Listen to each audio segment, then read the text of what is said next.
Voici maintenant l'humeur de Aïe, Pierre aïe, Emmanuel aïe. Attendez, j'ai une blague. Est-ce que vous savez comment on appelle un chat qui bosse à la SNCF? Un cheminou. Zéro pour l'humour. Assez rigolé, c'est l'heure de ma revue de presse. Et aujourd'hui, on va parler des gens qui vont se ridiculiser aux primaires socialistes. Jingle. Manuel Valls, c'est très bien.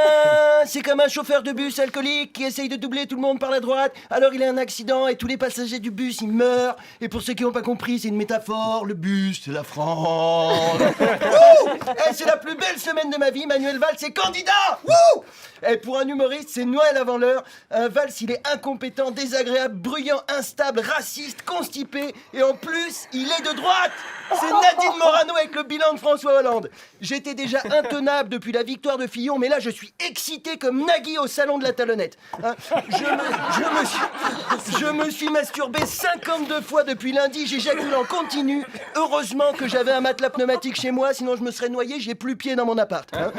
Alors, on sait pas bien pourquoi il se présente, Valls. Peut-être un élan d'espoir, peut-être un élan de connerie, mais le connaissant, je ne miserai pas trop sur l'espoir.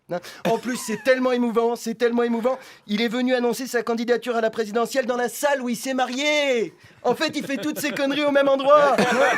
Non, mais sérieusement, il n'a aucun amour-propre. Arriver avec un bilan comme celui de Manuel Valls devant les Français et leur dire « Votez pour moi !» C'est un peu comme aller voir une meuf, lui sortir les résultats de ton check-up médical positif à la syphilis, la blénorragie et au sida et lui demander « Je peux t'enculer, s'il te plaît ?»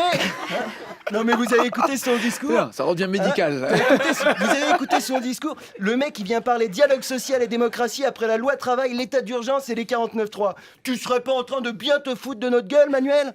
En fait, Manuel Valls, c'est le mec qui pourrit tes chiottes avec une gastro de l'espace et qui sort mine de rien en disant « Ouh là là, je sais pas qui était aux toilettes avant moi, mais ça sent pas très bon, il y a du caca partout sur les murs. Et moi, en tout cas, j'ai fait que pipi. » Il est arrivé sur scène pour annoncer sa candidature. Ça sent le vécu pour beaucoup de personnes. Ouais, c'est pour moi, surtout.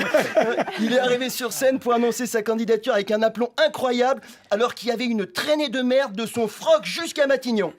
En plus, on dirait qu'il comprend même pas que c'est pas bien ce qu'il a fait. Sérieusement, on dirait un trisomique, il est complètement déconnecté de ses actes. Le mec, on lui dit « Attention, t'as fait caca partout sur la France !» Il répond « Oui, j'ai encore envie !» C'est plus le Premier ministre, c'est le 8e jour. Alors évidemment, on va recevoir des plaintes d'associations de trisomiques, Nagui. Des mails qui diront « C'est inadmissible ce que vous dites, comment osez-vous nous comparer à Manuel Valls ?» Et ils auront raison. Je me sens plus en sécurité dans un pays dirigé par Pascal Duquesne que par Manuel Valls. En tout cas, son slogan est magique, faire gagner tout ce qui nous rassemble. Emmanuel, le seul moment où il y aura plein de gens heureux de se rassembler autour de toi, ce sera à ton enterrement. Qui va aller voter Manuel Valls, sérieusement ? En 5 ans, il s'est mis à dos les étudiants, les chômeurs, les salariés, les retraités, les profs, les flics, les musulmans, les infirmières, les pauvres, les juges, les fonctionnaires, les routiers, les agriculteurs, les roms, les écolos. Le mec, c'est Tom Hanks dans Seul au monde, quoi.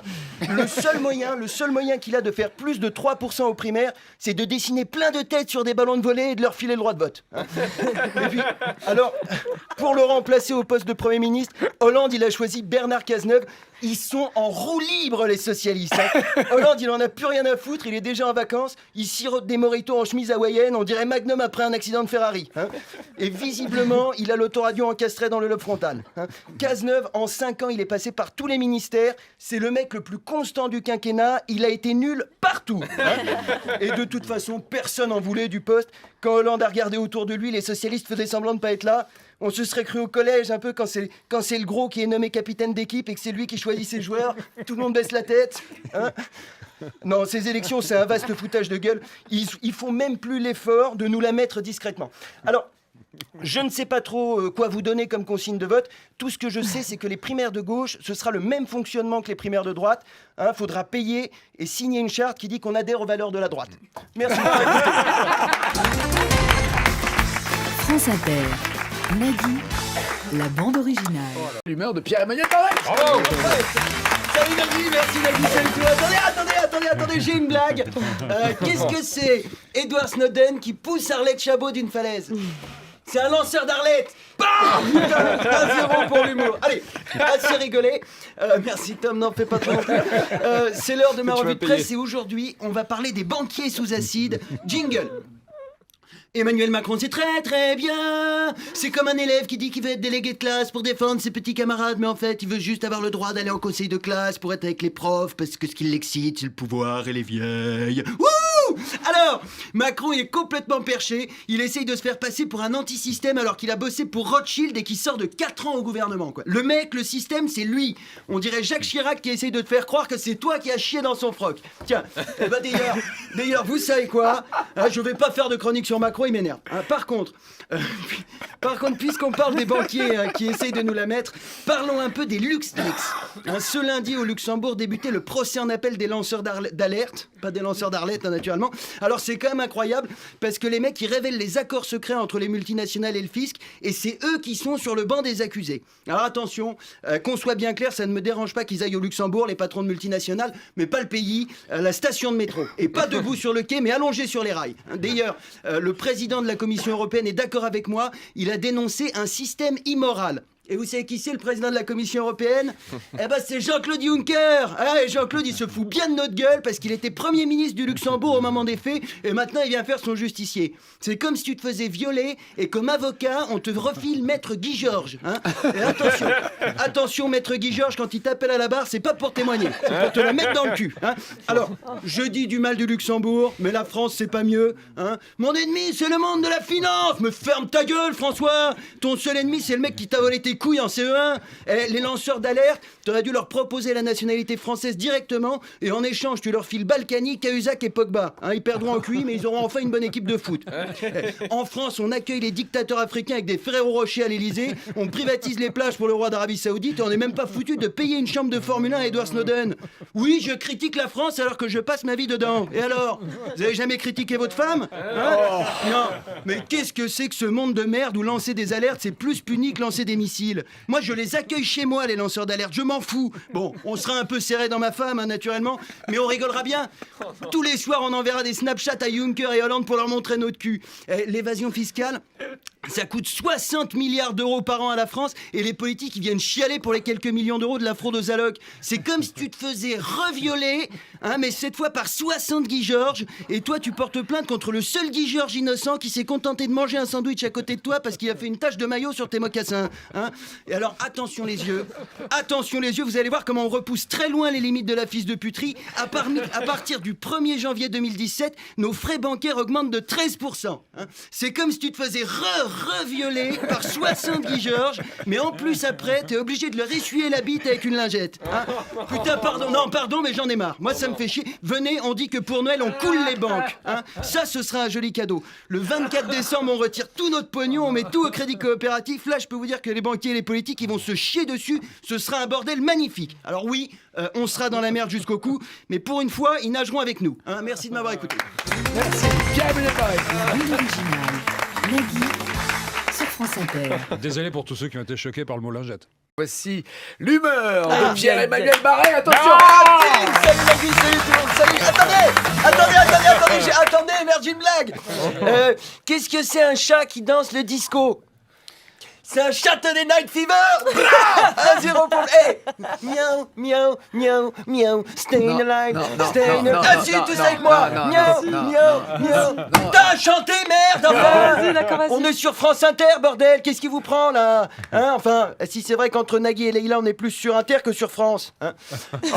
Excusez-moi, je suis un peu énervé. C'est parce que tous mes sujets de chronique crèvent les uns après les autres. Valls, il est fini. Sarkozy, il est fini. Hollande, il a jamais commencé. Et là, c'est Fillon qui va dégager. Je vais dire du mal de qui, moi, après? Vous connaissez Gérard, mon voisin du 3e? C'est un sacré fils de pute. La dernière fois, je descends au local à poubelle. Qu'est-ce que je vois pas? Une pizza à moitié entamée dans le bac jaune. Le bac jaune, putain, vous vous rendez compte? Alors que c'est quoi la règle? Leïla, Nagui, bac vert pour les macroutes, bac jaune pour le papyrus. Voilà.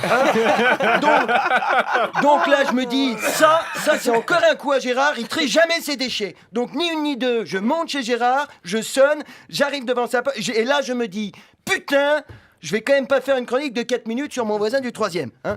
Mais qu'est-ce que vous voulez que je fasse, bordel? Je vais pas encore dire du mal des politiques, ils n'ont pas besoin de moi, ils s'autodétruisent tout seuls, les mecs. Fillon qui confond les caisses de l'Assemblée nationale et la cagnotte Litchi pour l'anniversaire de sa femme. Le Pen qui doit rembourser 300 000 € au Parlement européen. Les socialistes qui truquent leur primaire, c'est pas une campagne électorale, c'est le spectacle de fin d'année de Fleury Mérogis. Les mecs mentent, trafiquent, volent, corrompent, trichent, falsifient, profitent, détournent, blanchissent et après ils viennent me dire « Votez pour moi, je vais sauver la France !» Non mais c'est incroyable. La moindre des choses, si tu veux être le chef des Français, c'est d'être encore plus propre que les autres. Hein. Là, c'est comme si une porn star arrivait pour une double anale après 2 jours de gastro. Oula. Je vous préviens, je me suis pas lavé le cul. Non. Eh ben, malgré ça, Nagui, Non. en avril prochain, il y a quand même un Français sur 2 qui va y aller.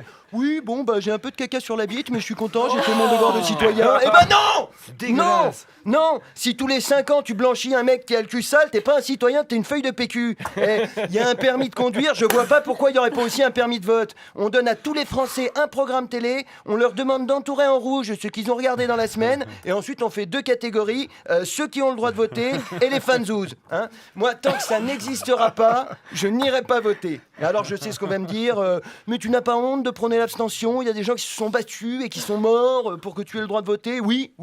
Hein. Bah, il y a aussi des gens qui se sont battus pour que les femmes aient le droit d'avorter. C'est pas pour ça qu'à chaque fois qu'elles ont une semaine de retard, elles se défoncent l'utérus à l'aiguille à tricoter. Hein. Non. Comment voulez-vous que les mecs cessent d'être pourris?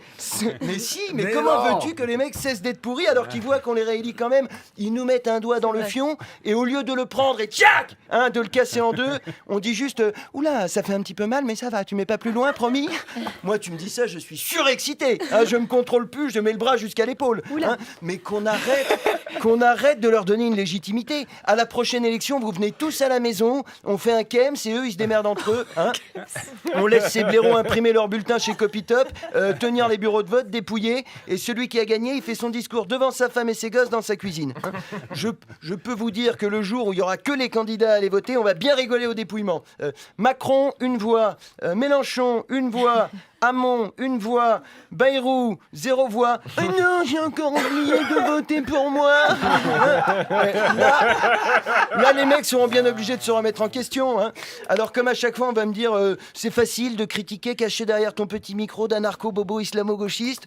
Qu'est-ce que tu proposes de mieux? Alors, suppression de la fonction présidentielle, mandat unique non reconductible pour tous les postes, tirage au sort des représentants du peuple parmi tous les résidents français et étrangers, et possibilité de révocation des représentants, et surtout, obligation d'un lavement avant chaque entrée en fonction, qu'on soit sûr de ne pas encore finir avec du caca sur la bite. Non, Merci. France Inter. Nagui, la bande originale.